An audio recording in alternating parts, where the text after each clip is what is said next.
Om Namo Bhagavate Vasudevaya.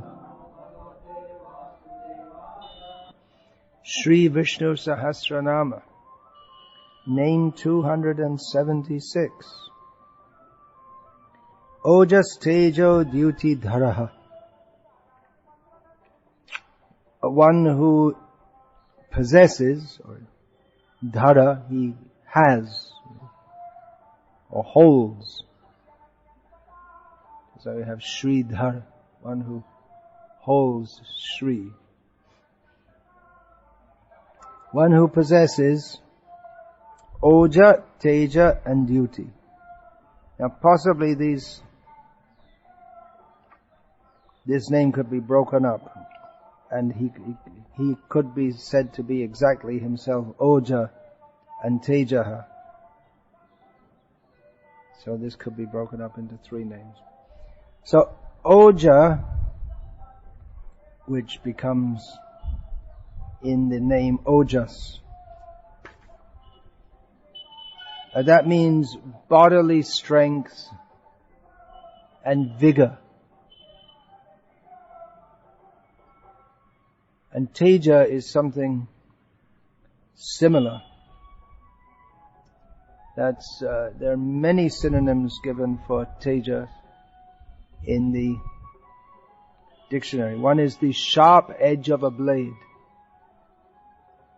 If the blade has tej, in Bengali there's a different word, dar. That means the sharp edge of, the sharpness of a blade. The point of a flame. These all suggest something very, very intense. Something like tivrata. Glow, glare, brilliance, fire, clarity of eyes, shining eyes, clear eyes. It's said if you put that kajal or surma in the eyes, it makes the eyes very clear, isn't it? It used to be all the babies would have that in their eyes. Like everything else in Indian culture, they stopped doing that now. But that's very good for the eyes. It looks nice too. Krishna is described. Well, like every Indian baby, Krishna, Chaitanya Mahaprabhu described it. Have kajal in their eyes. I guess one reason is because people are used electric lights. Because the kajal is collected from the beeswax candle. The black soot is collected and then that's put on the eyes as mascara. Clarity of eyes, bodily luster, fiery energy, impatience, fierceness, energetic opposition. Then spiritual, moral, or magical power or influence. Remember, all these qualities are in connection with Krishna. Majesty, dignity, authority, glow, venerable or dignified, and brain. These are different meanings for Teja. And dyuti means luster, brightness. So, Krishna is the possessor of vigor, Teja. There's so many meanings. Which one shall we choose? It means some kind of power. Overall power, vigor, energy. So Oja and Teja are similar words. And dyuti, brightness. So I thought of one English word which summarizes all this, is magnificent. Of course, one could be magnificent. It's a very general term, but this many of the names in Vishnu Sahasranama, they just point to the majesty certainly, but the magnificence. Even among kings, there are some kings are more magnificent than others, more majestic than others. Rajadi Raja, that term is there for the king among kings. So Krishna's just the best, that's all. Now, in this verse, there are several names which relate to light. That Krishna is the possessor of light, who is very bright, There are so many ways it's described in this verse. This verse, the commentators say, or these names, their series of names, is particularly in relation to the Vishvarup, the universal form of the Lord. That brightness of eyes and bodily luster, well, that is the symptom of life. When someone dies, the bodily luster just fades away. You can see the difference between a living body and a dead body. That one of the major differences, the face will go completely white due to lack of blood circulation, but there's a lack of luster. Luster comes from the soul. And we see children, they're very up to the age of youth, people are bright, but it tends to fade away as they get older along with their bodily strength. And yogis are also very bright. Those who perform austerities, who are urdhvarita, that means their semen goes upwards. They get an effulgence, this bodily effulgence. That can be seen by people who can see what's called the aura. And there's also the halos, which I noticed. I was looking at the calendars in the room I'm staying in. They have halos around. They've painted halos around the head of Krishna and Radha in the paintings. Although that's something borrowed from Christianity, actually, to paint halos around the heads of venerable persons. Otherwise, everyone in Vrindavan should have a halo. Why only Krishna and Radha? They're all. And that extends to the whole body. So the brightness. I remember once, many years ago, seeing a photo of an American Buddhist. It's just very bright with luster. So if you're performing austerities and having pure thoughts, and not thinking of sense gratification, the mind is, then one becomes not just peaceful, but one becomes lustrous, Brahmatej, it's called. There's some power there, some luster is there. So that's a kind of brightness and influence that comes not from having money or power or jewels or position, but just by being spiritually powerful. So by being spiritually advanced, one may have no possessions in the world. Good health, that's also, one has some luster if there's good health, even if one's not spiritually advanced. So of course all this originates in Krishna, who is so bright. He's so bright that when he goes in a dark room, baby Krishna, the butter and yogurt is hidden in a dark cellar, dark room, so that Krishna can't find it. But he finds it anyway. Because he lights up the whole room just by the light of his body. So the next name, Prakasatma. Prakash means light, and Atma means a person. So he is, Prakasatma means very bright person. He is the person of light, from whom all light comes.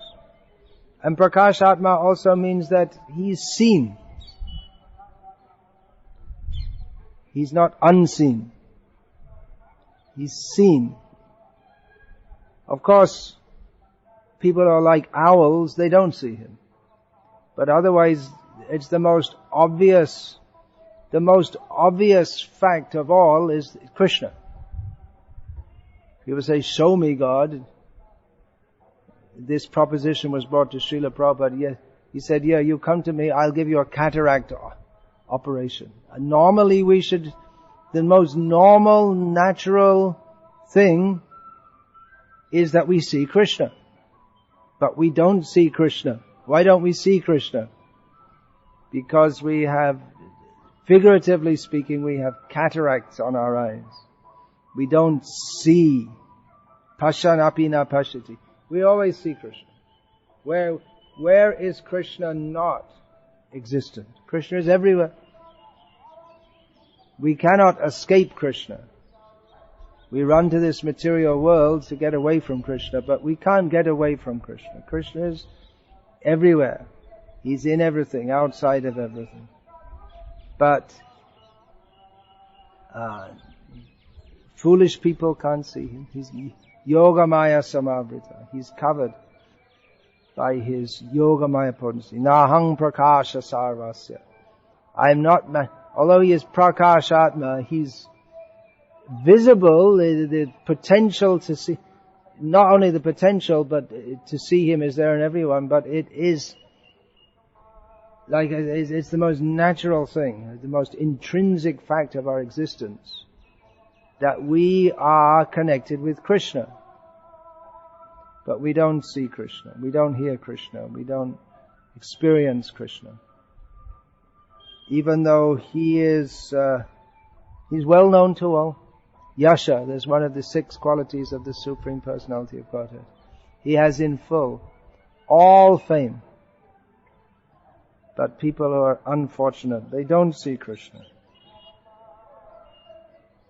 He can make himself seen even to people who are physically blind, like Dhritarashtra. Dhritarashtra saw once in his life, he saw Krishna. But persons who are spiritually blind, they don't see. Dhritarashtra saw that universal form. He didn't have any so many times he was in the presence of Krishna, he didn't have any particular desire to see the original form, but when the universal form was being shown, he wanted to see that, so Krishna let him see that. Pratapanah. Pratap is a well-known name, Kshatriya name. It's a name given to Kshatriya boys, Pratap, or just to anyone nowadays. Can be given to anyone, any boy, because it's a name of Vishnu. So Pratapana, Pratap means, tap means heat, and Pratap means very hot. So Pratapana, one who burns his enemies, one who scorches his enemies, figuratively. And maybe literally also, sending arrows of fire. But one who just destroys his enemies. Pratap again means glowing heat and splendor, similar to tejas. But it's used in the sense of applying heat to others. So Krishna is very hot. Don't get in the way don't mess with Krishna. Krishna, yayata mang prapadyante tangs tathaiva bhajamyaham. Krishna reciprocates. As we approach Krishna, as we want to relate to him, he'll relate to us. So if we want Krishna as our friend, we'll never get a better friend. If we want Krishna as a lover, we'll never get a better lover. But if we want to make an enemy of Krishna, then it's not a good idea. One sign of an intelligent person is he chooses his enemies carefully. So it's not a good idea to make an enemy of Krishna. But if you're going to make an enemy of someone, better to be an enemy of Krishna, because somehow or other, if one remembers Krishna, one's life is successful. Somehow or other, but we've not recommended this, that one becomes the enemy of Krishna. So there's so many narrations in Shastra of Krishna killing the demons, because that's what he comes to this world for. Paritranaya sadhunam vinashayata dushkritam.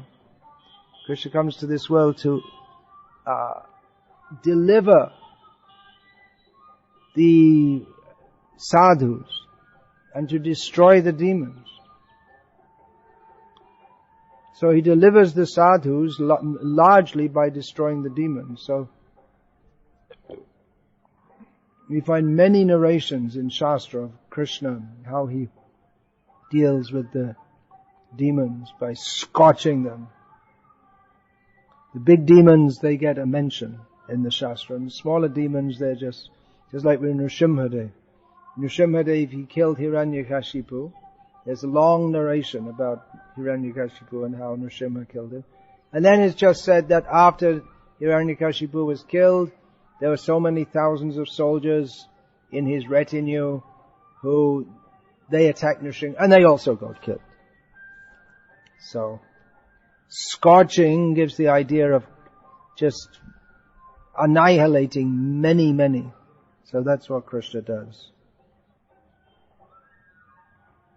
It can also be said that he scorches just like he's the sun. Prabhashmi Shashi Suryayo, he's the light of the sun.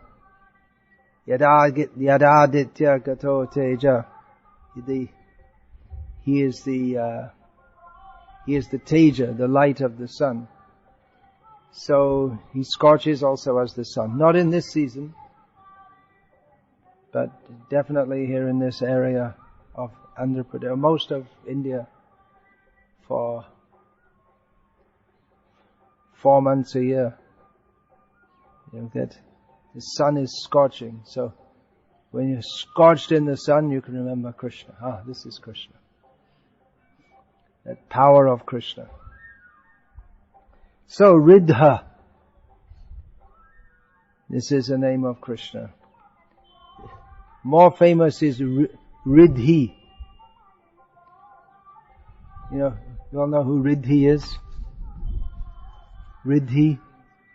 Riddhi and Siddhi are wives of Ganesh. Along with Ganesh comes Riddhi and Siddhi. So Riddhi is the female form of the word Riddha, which we're talking about today, and Siddhi is a well-known word. So Riddhi means, or Riddha in the male form is prosperity.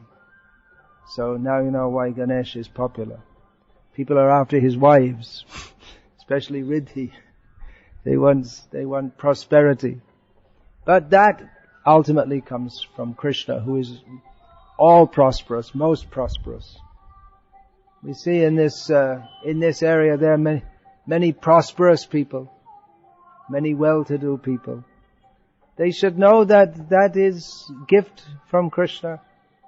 His wealth is unimaginable. So all prosperity comes from him. And if you say, well, I'll get it through Ganesh. Well, Ganesh gets it from Krishna, ultimately. Yepi anya devata bhakta yajante shraddha. No, that's not the verse.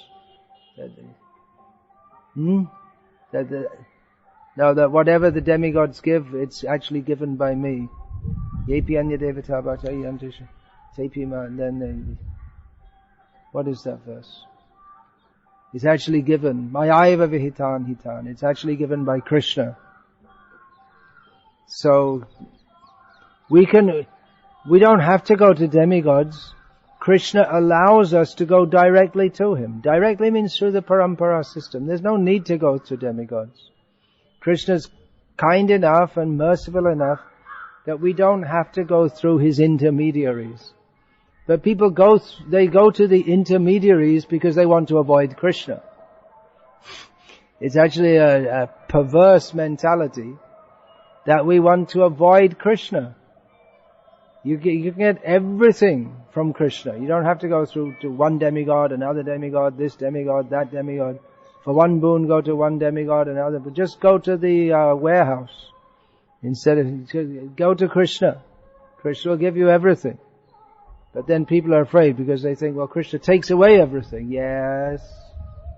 He can give you everything, he may take away everything. But then he'll give himself and give love of Krishna. But people are more interested in the baubles of this material world. Bauble means something cheap, which looks nice, but it's just some cheap imitation of nothing, something of no real value. So people are interested in things like that. Here the name Riddha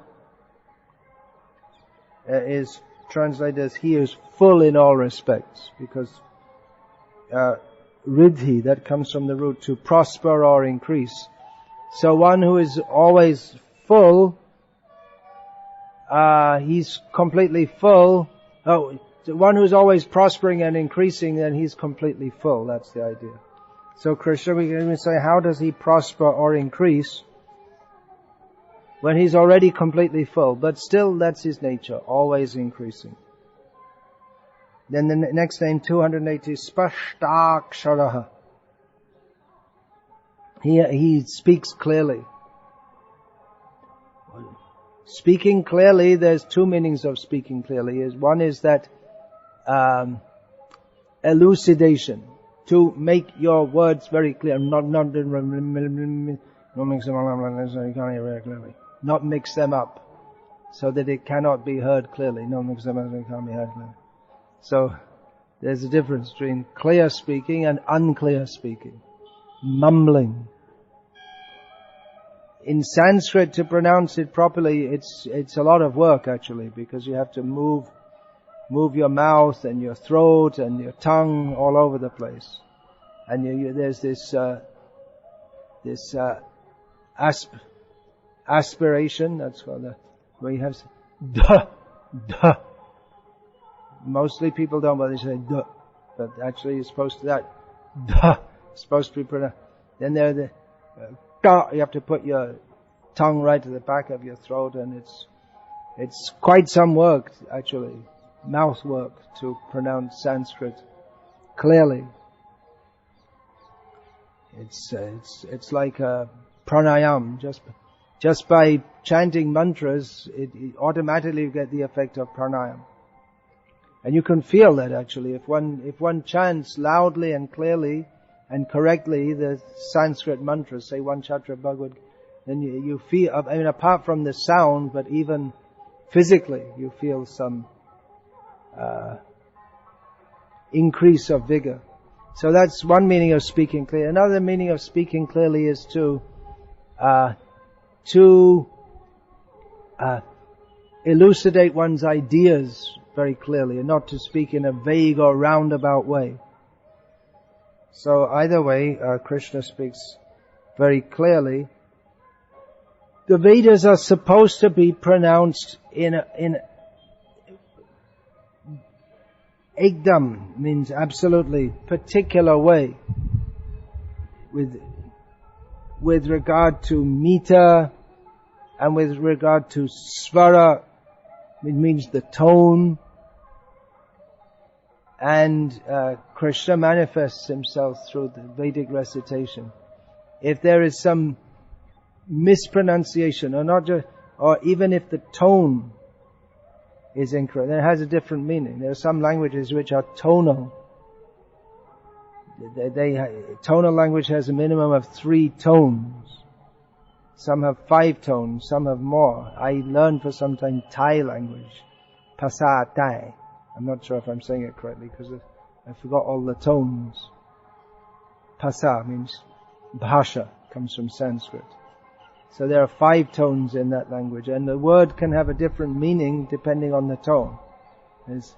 Just like you could say E, that's flat. E, that's high. E is low. Then E is low going to high, and E. So it can have a completely different meaning depending on the tone. And some Chinese languages, they have even more tones than that.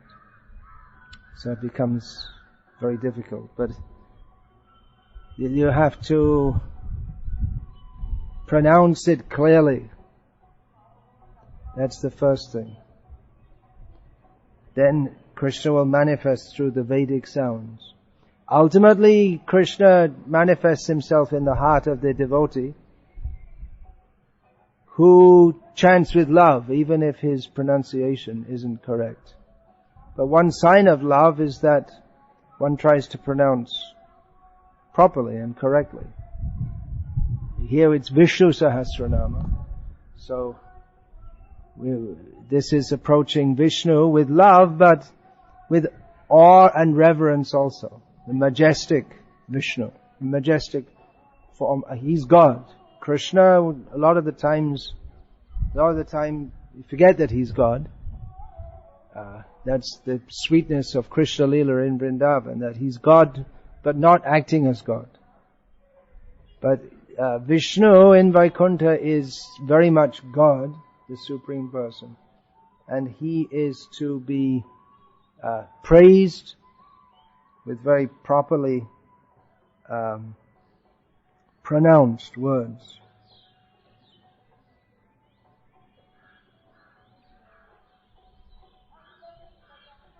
All right, I'll finish there. Hare Krishna. Any question about that?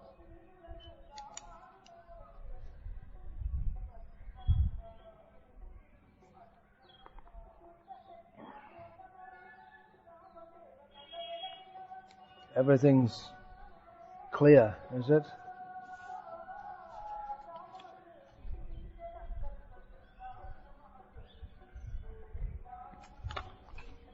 Hare Krishna.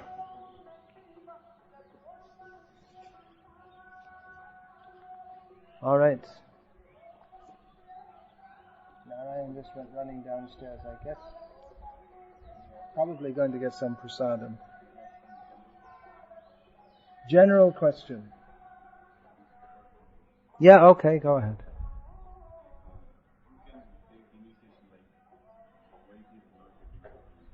Who can take initiation? The wife is not a devotee. The husband can still take initiation. It can become difficult in the matter of cooking and prasadam and all this kind of thing. What is the standard? The standard is that the wife should follow the husband. What if the wife's a devotee and the husband isn't? Well, in that case, the wife should still be a devotee and not follow the husband in that sense. What can we do? Yeah, modern life. Everyone became very advanced, so they don't want to follow their husbands. They became so intelligent.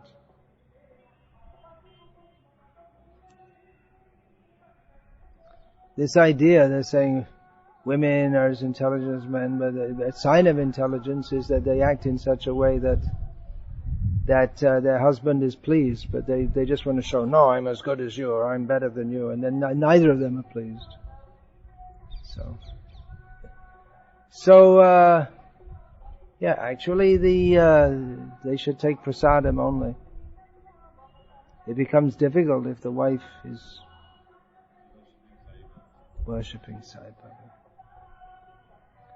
Well, Srila Prabhupada did say that we should be liberal in first initiation and strict in second.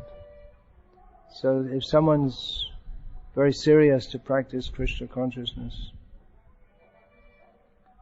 and they're chanting 16 rounds and following 4 regulated. The thing is, though, that when you make a concession and people start to take it as the norm, that's the problem. But at least the individual should really be practicing as strictly as they can.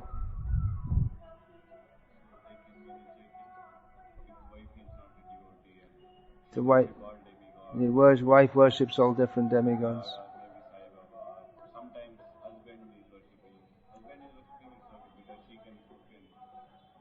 The husband's also worshipping demigods? Oh, if the wife is a devotee and the husband isn't. Yeah, they can be.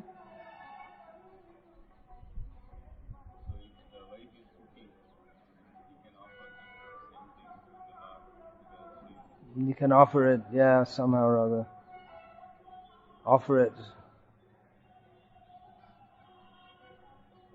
Becomes difficult, doesn't it?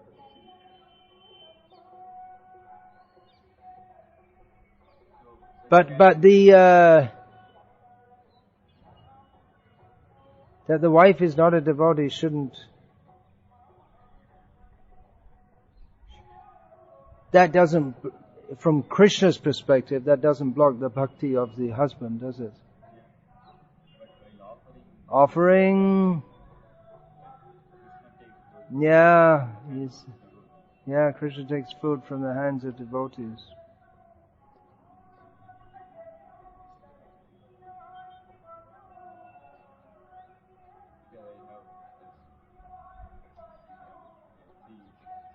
There are many such cases, yeah.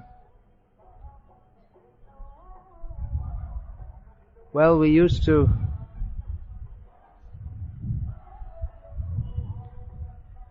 have the idea that you can offer to Prabhupada something which is not offerable, because Prabhupada was not offerable to Krishna, because Srila Prabhupada, he was quite liberal sometimes in taking prasadam. He'd go to houses of life members. Even there are stories of sabji with onions in it, and Prabhupada told the devotees, don't say anything, don't offend the hosts and things like that.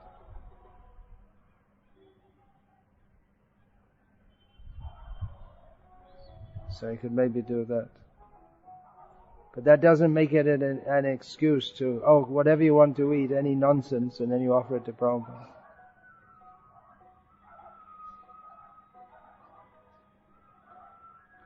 Okay. Anything else? What is the solution? Well, the thing is that you can't just change the world. And there will always be cases like this. So I think in such cases you tell them, wait a little longer and see if there's any change. And if there's no change, then anyway, go ahead. But with the understanding that it is an obstacle in bhakti, but then you maybe chant some extra or something. We want to facilitate people's taking to Krishna consciousness. And we don't want to discourage them. But at the same time, we don't want to make it just joto mot toto pot kind of thing, that anything's okay.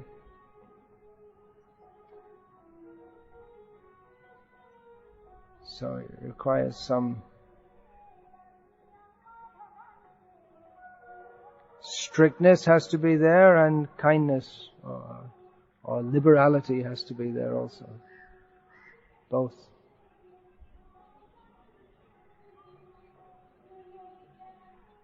Srila Prabhupada is sometimes very liberal in giving initiation. Especially in India. Actually in the West, in the beginning days also. Tejas Prabhu told me once, Tejas, he was the temple president in Delhi, and some woman came up to Srila Prabhupada and said, can I take initiation? And Prabhupada is ready to give her, and Tejas said, I never saw this woman ever before. And then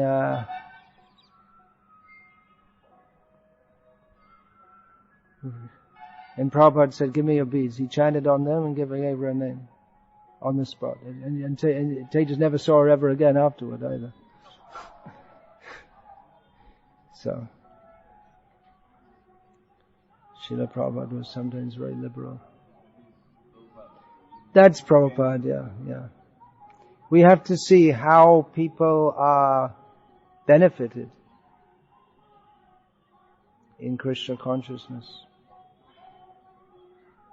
Many years ago in Bangladesh, Jayapataka Maharaj was just about to leave the country to go to the airport, and someone came in and said, I want initiation. In those days we didn't have a widespread movement. He'd come from, what was the name of the town? Movie Bazaar, I think it was. Somewhere up in Sylhet district at that time. So, Jayapataka Maharaj, are you chanting 16 rounds? Are you following? And then he asked me, who was the town president, what do you think? I said, give it to him. So he did on the spot. And then 27, 28 years later, I saw him, and I visited that town again. He's still going on with his Krishna consciousness, chanting. Chaitanya Das, his name was. He must have been to get a name like that, he must have been one of the first disciples. So, it's a risk also. Giving initiation is a risk. Srila Prabhupada wrote about this, so that what can I do? It's a risk, but what am I prepared to do? I'm prepared to go to hell for the cause of Lord Chaitanya. So he took that risk. Some gurus in ISKCON, they're so strict. They're like minimum 5 years waiting. But I'm not so much in favor of that. I think we should be like encourage people, and it's a risk. We practically we can be assured that out of those we initiate, some are going to fall away, because just that's what we see happens. But we shouldn't close up so much that it becomes that practically you have to be a pure devotee before you can take initiation. You have to give people a chance also. So some strictness should be there, and some liberality also. Where to draw the line, that's different people will have different outlooks on that.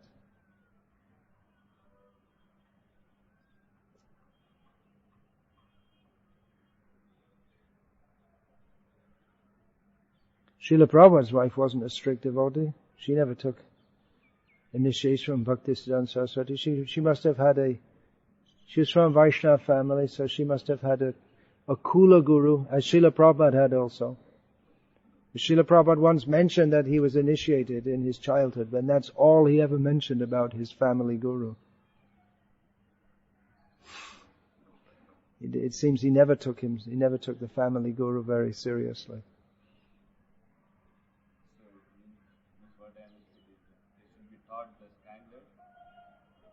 Yeah, you can tell them, if your wife is like that, well, Panchas Ordvang Varnang Rajet. When you get to 50, it's a good incentive to get out of the home for your spiritual advancement.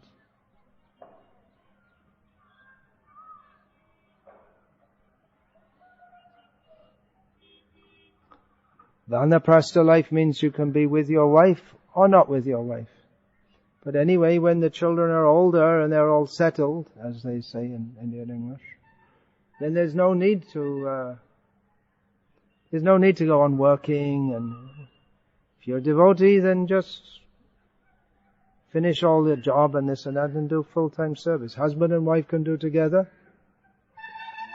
Or if the wife is not interested, then the husband, he can give the house and everything and just leave and do service.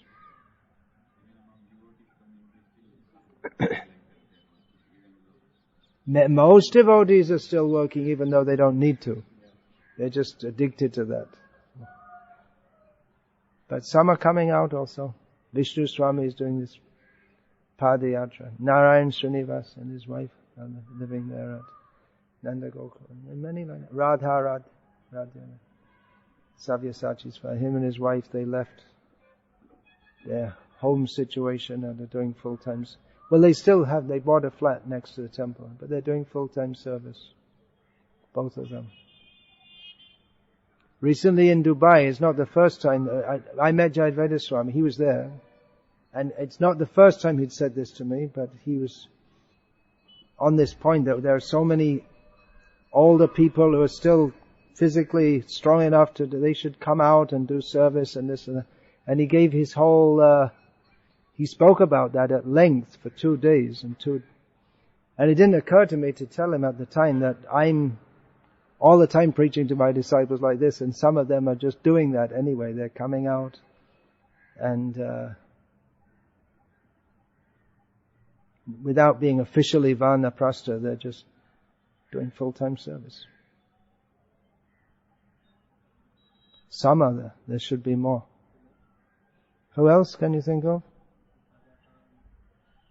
Radhakant, he's not really a vanaprastha. He left his job to do full-time service. Yeah, if you take the young men, then there's Nata Gauranga, Tribhangananda, Nityananda Krishna. They young men means middle age, I guess you'd call them, who left their corporate life to live in devotee communities. That's something a little different. That's also very good.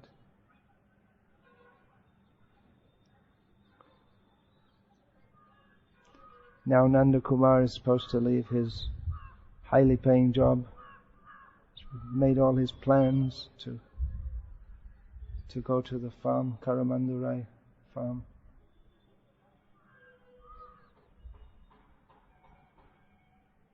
Yeah, alright. Anything else? Sorry?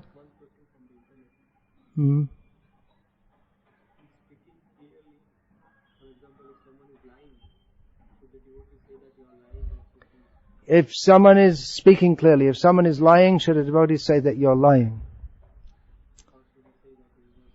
If you well, it's like calling a thief a thief. He gets upset. He's caught in the act of stealing, and you're calling me a thief. How can you call me a thief? Calling someone a liar. Well, it depends on the circumstance and the person and how much chutzpah you have, which means power means just how much you brashness, you don't care for boldness, or you don't care for others. So yeah, it depends on the circumstance also, but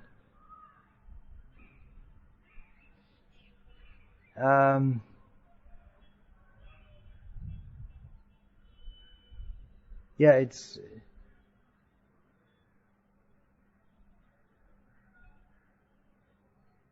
depends. You have to be able to show clearly that it's a lie, otherwise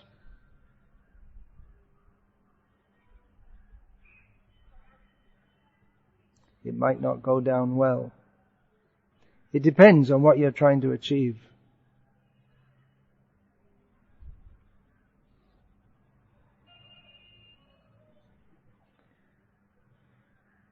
Srila Prabhupada in his lectures, he was often very straightforward about saying how the whole modern society, it's all cheating and this and that. But often sometimes in dealing with people, he's also very straightforward. Little bit of tact might be there. Just like one professor came to see Prabhupada.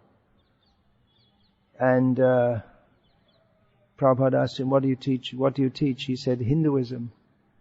And Srila Prabhupada said, what do you mean by Hinduism? And the professor said, I don't know, as if to say, it's a very profound answer because Hinduism is so complex.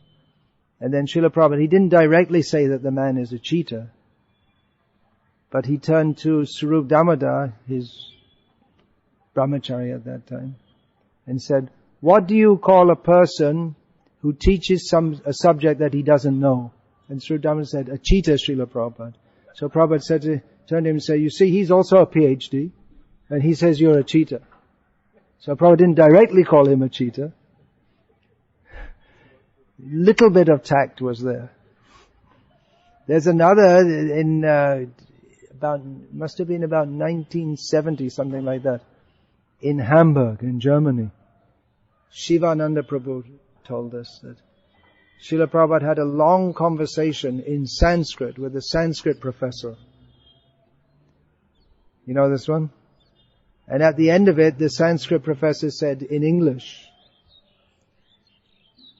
to Prabhupada that, so what you're basically saying is that everything I've learned is useless. And Prabhupada said yes. So it seems that he didn't say that immediately and directly, but he made the point. As it's said when writing is being taught, don't say show. So,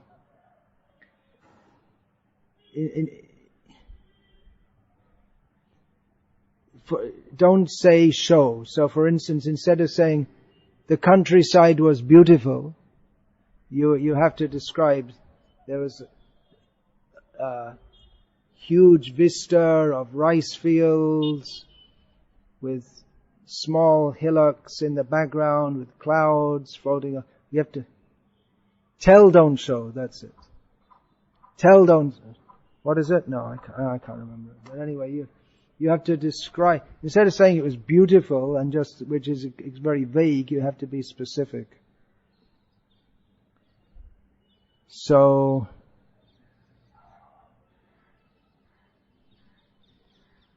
instead of saying, you're a liar, you might say, well, you said this, but actually this is this, and this.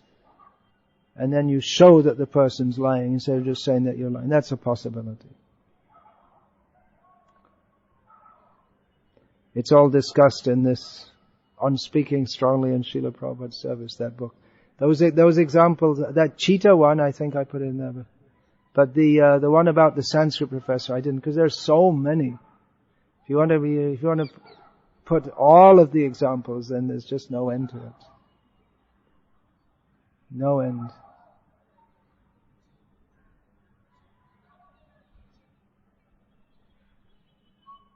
There may not be even an immediate effect, but at least it gives some idea. Just like in the last 3 nights in the public lectures, every time I spoke about this Sai Baba being all nonsense and cheating, and I don't think it's going to make any instant effect on anyone, but at least the idea is there.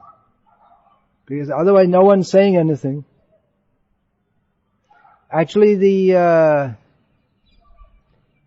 Sangh Parivar, they don't like Sai Baba.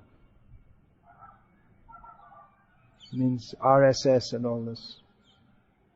They don't like Sai Baba.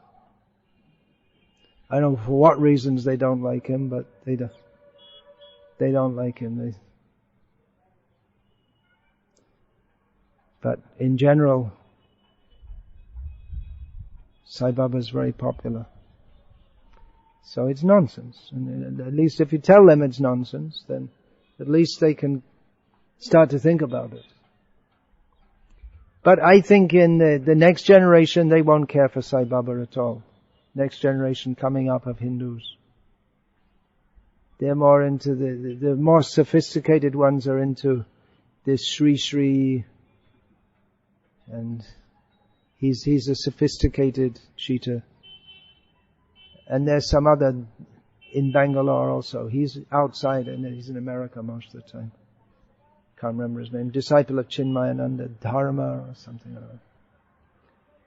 So they've made their presentations to appeal to the educated Hindus, the sophisticated kind of people.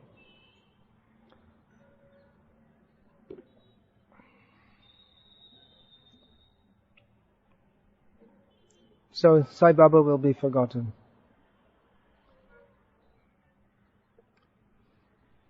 And so in Bengal you'll find temples and followers of fading avatars. That means previously they were popular, but they're just kind of, their popularity is waning. So you'll find the older people, they talk about them, but the younger people, they don't know and they don't care. So like that, they come and go. Although one has gone on for some time, because there's one whole caste of people. It's like they're caste God. So they go on, it's part of their identity.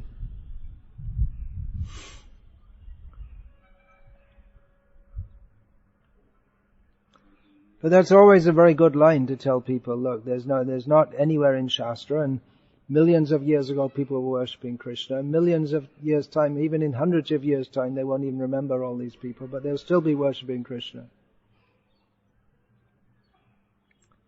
People have no brains. I don't think they come to a religious discourse to expect to have to think about anything. I don't think they ever think about anything at any time. They're just like zombies going through life. They see some advertisement on TV, buy this. Oh, okay. And they buy it.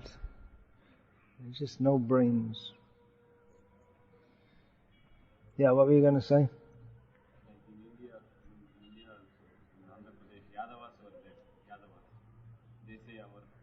Yadavas are all over India, yeah.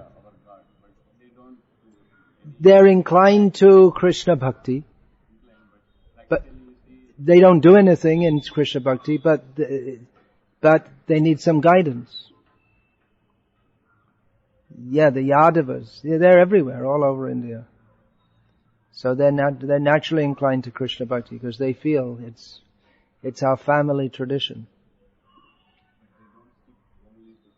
They don't stick only to Krishna, but they are inclined toward Krishna Bhakti because they think Krishna's our ancestor.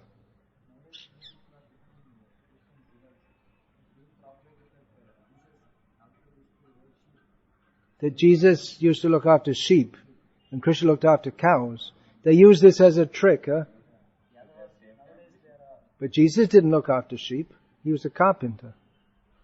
He was the son of a carpenter. But they call him the shepherd. I was just thinking, like as we were coming back last night, I saw the good shepherd. It's an analogy. Christ is called the good shepherd. It's an analogy which pertains to a society in which sheep herding is a major occupation. But in most of the world today, the analogy is completely lost. Most people never even saw a shepherd in their life.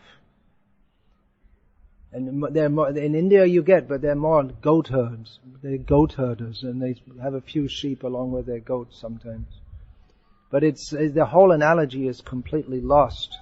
What does it mean to be the whole idea of a shepherd is one who's with his sheep all the time and he's looking after them, and if they get in trouble, he rescues them. But it's just a saying which they say the good shepherd. But people have no idea. It doesn't resonate. It's a powerful metaphor in a society where shepherds are common, but it becomes a religious, dogmatic saying in a society where they have no idea. I was just thinking about this Christmas. If you ask the Christians why they're celebrating Christmas, they say because it's Christ's birthday. But anyone who's even more than slightly informed about Christianity knows that it's nothing to do with. They don't know which day Christ was born. What we do know is that in pre-Christian Europe there was what they call a pagan festival. So they changed that to Christmas because people are used to celebrating that festival. They don't know when Christ was born, so they made that the festival. They have no idea which day of the year Christ was born on. So, and with all this Santa Claus. What is this Santa Claus? What's that got to do with Christianity? It was supposed to be some saint at some point in time, but now it's just some ho figure of someone dressed up in very warm clothes because that's what you need in Europe in the winter. But it doesn't make any sense in Andhra Pradesh in December to wear such warm clothes at any time of the year. In Andhra Pradesh, practically throughout the year, you can get by. Actually, most of the year, you don't even need any clothes for keeping warm at all. In this season, a little bit in the morning, and that's all. So it's just so bizarre, this whole thing of this whole idea that Jesus died on the cross for our sins. Jesus never taught anything like that at all. If they actually followed what Jesus said, they'd be doing a lot better. But this whole mythology of how Jesus is the sacrificial lamb. They call him the lamb also. You know why that is? Because the Jews used to sacrifice lambs to God. So there's this idea that Jesus died on the cross, so he's like the lamb who's been sacrificed, just like you sacrifice a lamb to get rid of your sins. Actually, you make more sins by killing the lamb, but the idea is that you get free from sin. It's just amazing how this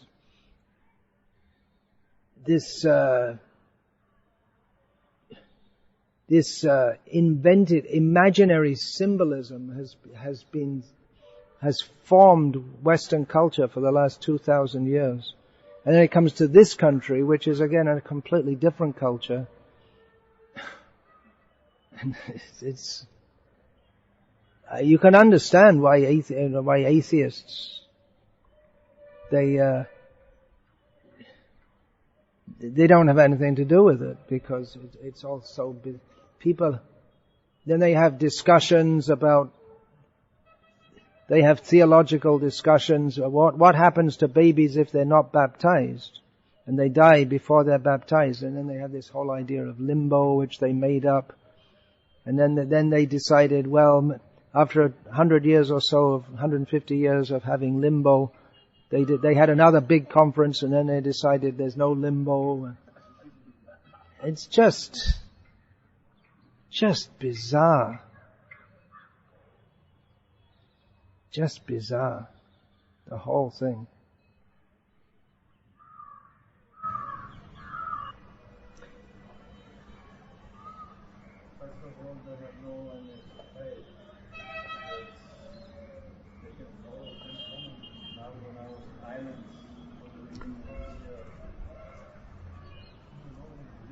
I was counting them for on the fingers, but each commandment you can follow. In Ireland, yeah, Ireland has gone through a major cultural shift. It was, even when I was a teenager, Ireland was intensely Catholic. But then Ireland became part of the modern world with industrialization and all this kind of thing. But then the big fallout, and then they started getting into illicit sex and all this kind of thing, which, apart from the Dublin intellectuals, the average Irishman wouldn't do that kind of thing. And then, but then all these revelations about the child abuse in the church that really changed the Irish people's way of thinking. And they're just disgusted. They're more, I spoke with some people in Ireland this year, and they're more disgusted with not just the child abuse, but the cover-up that the church made of it. And they're really fed up with the church. So it's still Christian, but it's lost the hold it had on the people, Catholicism. It's gone now. And, atheism, humanism is coming up. It's great opportunity for preaching Krishna consciousness. The book distributors there tell me that when the people see them and say, oh, that's religion, I don't want it. And they say, oh, it's Hare Krishna. Say, oh, Hare Krishna, that's okay. Did you have that experience? You were distributing books. People very much like our movement in Ireland. They very much like. Great opportunity for preaching there. Great opportunity. But the whole West is also, it's very difficult to preach in the West among the young people now. There's so much, their minds are gone on drugs. I mean, in our generation there was drug taking, but it's just, now they start at a young age and they take all these heavy drugs, and in many cases their mind is just gone. This boy Alan came from Ireland to stay in Salem for some time and just couldn't make it. It's just, his mind was just too disturbed by excessive drug use.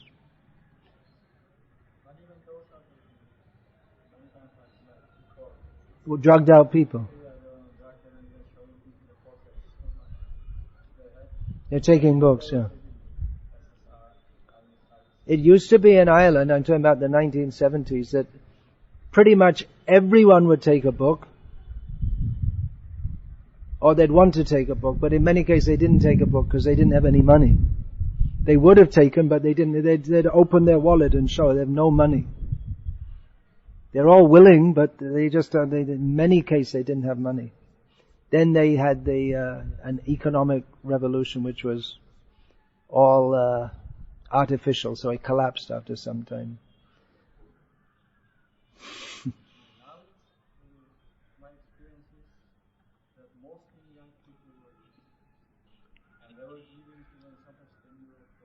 Yeah, they're very generous mentality of Irish people in general. And Northern Ireland's another scene altogether. The Northern Ireland Protestants, it's another scene altogether. In Northern Ireland, the Protestants are still heavily Christian. Heavy is the word. Anyway, let's not digress too much into it. Discussing preaching in Ireland in Bhimavaram. It's a different, I mean, it's the same world. There's birth, death, old age and disease, eating, sleeping, mating and defending. But culturally, it's a very, very different scene. I often think that here in India we have devotees who are preachers and they're very successful in preaching, and maybe they get a little proud that they're such a good preacher. I often think, just send them out to the West and let them do some preaching there. And here people are pious and many people are ready. Let them go out to the West and see what a great preacher they are out there. It's not at all easy to bring people into devotional service in the Western world.